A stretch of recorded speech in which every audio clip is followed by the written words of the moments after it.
آج کی ویڈیو آپ کے لیے انتہائی اہم ہے۔ آج ہم اس ٹاپک کو زیر بحث لیں گے جس نے ہمیں انتہا پسند بنا دیا، جس نے ہمیں عدم برداشت کا پیروکار بنا دیا، جس نے ہماری حالت یہ کر دی کہ ہم اب دوسروں کی شکل دیکھنا بھی گوارا نہیں کرتے۔ ہمارے لیے سارے کافر ہیں، ہم اکیلے ہی مسلمان ہیں، جس نے ہمیں مذہبی جنونی بنا دیا۔ ہم بات کرتے ہیں فرقہ واریت کی۔ آپ دیکھ رہے ہیں دی سوسائٹی، میں ہوں محمد وقار کسور۔ ابھی ہمیں فالو اور سبسکرائب کیجیے اور ہماری ویڈیو کو لائک کرتے ہوئے شیئر کیجیے۔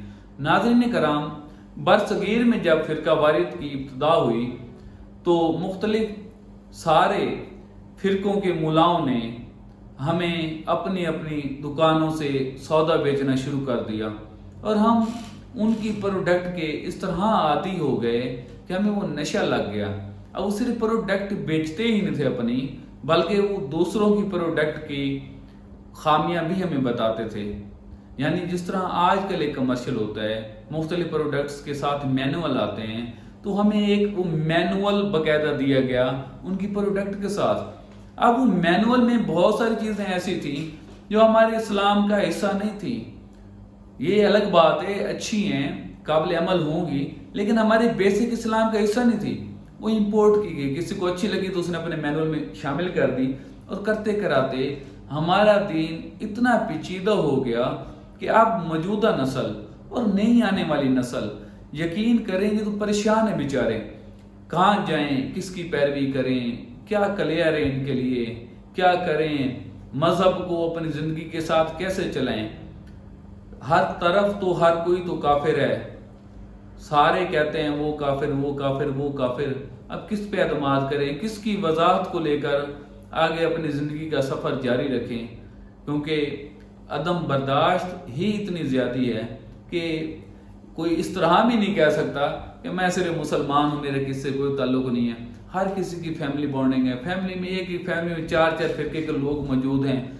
مطلب کہ اب دیکھیں نا، دنیا میں اس میں تو کوئی شک نہیں، اسلام ایک مکمل مذہب ہے، لیکن شاید آپ کو اس بات کا پتہ نہیں ہے کہ اسلام ایک مکمل قانون ہے، اور یہ اس طرح کا اسلامک لا ہے کہ جو بدلتے ہوئے وقت کے ساتھ، یعنی ابھی 1400 سال ہو گئے، اگر 5000 سال 10,000 سال جب تک قیامت نہیں آتی تب تک یہ دنیا کا واحد اسلامک لا ہے جو وقت کے ساتھ بدل سکتا ہے۔ اس میں انالوجی، اس میں اجماع کی گنجائش ہے، اس میں نئے آنے والے حالات واقعات کے مطابق قانون بنانے کی گنجائش موجود ہے، لیکن ہم وہاں تک پہنچتے ہی نہیں۔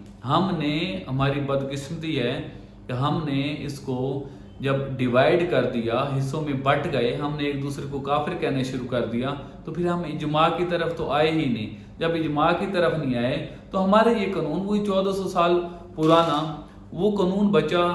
ابھی جس طرح دنیا نے ترقی کی، چاہیے تھا جس طرح اسلام میں اللہ تعالیٰ نے باقاعدہ گنجائش رکھی ہے کہ جو اسلامک لا ہے وہ اپ ڈیٹ ہو سکتا ہے، وہ ایک مکمل لا ہے، لیکن اپ ڈیٹ نہیں ہوا، اپ ڈیٹ کرنے کا عمل رک گیا، اور اسی طرح جدید وقت کے مطابق ابھی ہم ایک دوسرے سے لڑ رہے ہیں، سب کو کافر کافر کہہ رہے ہیں۔ یہ فرقہ واریت میں فرق ہی کتنا ہے؟ کچھ میلاد مناتے ہیں تو لوگ کہتے ہیں وہ کافر ہیں، کچھ صلاۃ و سلام پڑھتے ہیں انہیں بھی کافر کہا جاتا ہے، کچھ بے ادبی کرتے ہیں انہیں بھی کافر کہا جاتا ہے، کچھ اس طرح کے ہیں، اور 10-12 سال کے لڑکے جنہیں پاکی کا طریقہ نہیں آتا صحیح طرح، وہ کھڑے ہو جاتے ہیں، ان کے سننے والے ہزاروں کی تعداد میں بیٹھے ہوتے ہیں، گالیاں بکے جا رہے ہوتے ہیں، صحابہ کرام کو ان پہ پیسوں کی برسات ہو رہی ہوتی ہے۔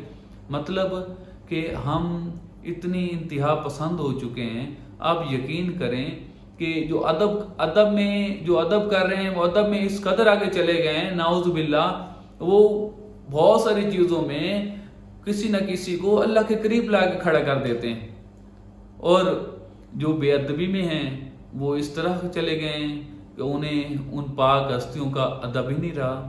تو بیسیکلی یہ کچھ بھی نہیں، یہ اسلام نہیں ہے، یہ اس وقت کے کچھ لوگوں کا یہ ایک نظریہ تھا، اپنی دکان چلانے کا نظریہ تھا، اور اب ان کے پیروکار، اب کے ان کے جو وارث ہیں وہ ان کا بزنس لے کے چل رہے ہیں، اور اس بزنس نے ہمارا بیڑا گرک کر دیا ہے۔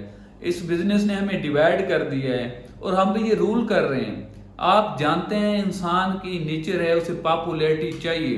انسان شہرت کا، پیسے کا بھوکا ہے. انسان اس چیز کا بھوکا ہے کہ وہ جہاں جائے اسے پروٹوکول ملے، اور ہمارے خطے میں تو یہ چیزیں عام ہیں. اسی پروٹوکول کے لیے تو ہمارے جج، جرنیل، بیوروکریٹس، ہمارے سیاستدان یہ ریٹائرمنٹ ہی نہیں لینا چاہتے. جو ریٹائرمنٹ لے بھی لیتے ہیں وہ بعد میں دوبارہ آ کے کرسی پر بیٹھ جاتے ہیں. تو آپ کیا سمجھتے ہیں انہیں خدمت کرنے کا شوق ہوتا ہے؟ تو آپ کیا سمجھتے ہیں کہ ان کے پاس پیسے نہیں ہوتے، تنخواہ کے لیے آتے ہیں؟ نہیں بھائی، وہ اس پروٹوکول کے لیے آتے ہیں. جو جج، جرنیل، بیوروکریٹ، سیاستدان بار بار چور راستوں سے یا ایکسٹینشن لے کر یا ری اپوائنٹمنٹ کے ذریعے آتے ہیں، وہ صرف اس پروٹوکول کے لیے آتے ہیں جو ہماری عوام دیتی ہے. وہی پروٹوکول ہم دین کے ٹھیکیداروں کو، فرقہ واریت کے ملاؤں کو دیتے ہیں.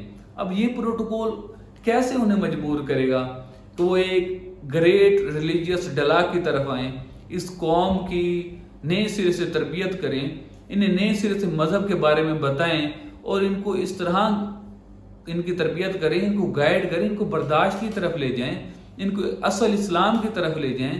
انہوں نے اس دین کو اتنا پیچیدہ بنا دیا ہے کہ آپ اندازہ بھی نہیں کر سکتے. ہم سب ایک دوسرے سے نفرت کر رہے ہیں آج کل. سب کے ہاتھ میں فتویٰ ہے، وہ وہاں بیٹھے ہیں، ان کے اپنا 5 اسٹار ہوٹلز کی طرح محل ہیں، وہاں بیٹھے ہیں کہ لگژریس لائف جی رہے ہوتے ہیں. یہ فرقہ واریت کے ملا، بڑی مہنگی مہنگی گاڑیاں ہوتی ہیں، بنگلے ہوتے ہیں، نوکر چاکر ہوتے ہیں. کس کا پیسہ ہوتا ہے؟ یہ آپ لوگوں کا پیسہ ہوتا ہے. اپنے پروڈکٹ سیل کر رہے ہیں. وہ صحابہ کو گالیاں دینے والے بھی، وہ بھی اس طرح کی لگژریس لائف جی رہے ہوتے ہیں. وہ بھی عام لوگوں کا پیسہ ہوتا ہے. کسی مسلک میں بے ادبی ہے ہی نہیں. اسلام تو بڑا آسان دین ہے. اب ہمیں اس موجودہ پیچیدہ دین نے ہماری جو نوجوان نسل تھی اس کو راہ راست پر لانے کے بجائے اس کو تو بھٹکا دیا ہے. اب اسے سمجھ نہیں آتی وہ نسل کیا کرے. ہمارے منبر کا کردار، ہماری مساجد کے امام، ابھی وہ امام تو ہم کہہ نہیں سکتے.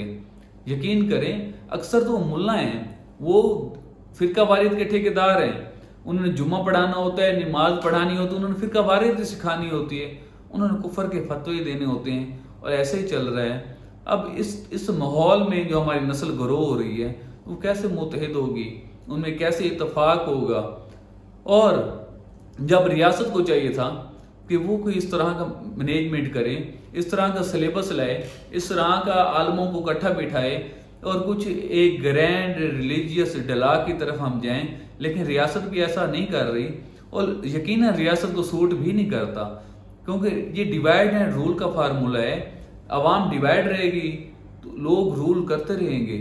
اگر عوام کٹھی ہو گئی تو پھر تو وہ پروگریسو ہو جائے گی. پھر تو پبلک پوچھے گی کہ ہاں بھئی آپ کی پرفارمنس کیا ہے. تو یہ تو نہیں پوچھنا چاہیے. اس طرح کا شعور تو آنا ہی نہیں چاہیے ہم میں. تو بات ہو رہی ہے کہ نئی نسل کے لیے دین بڑا پیچیدہ ہے.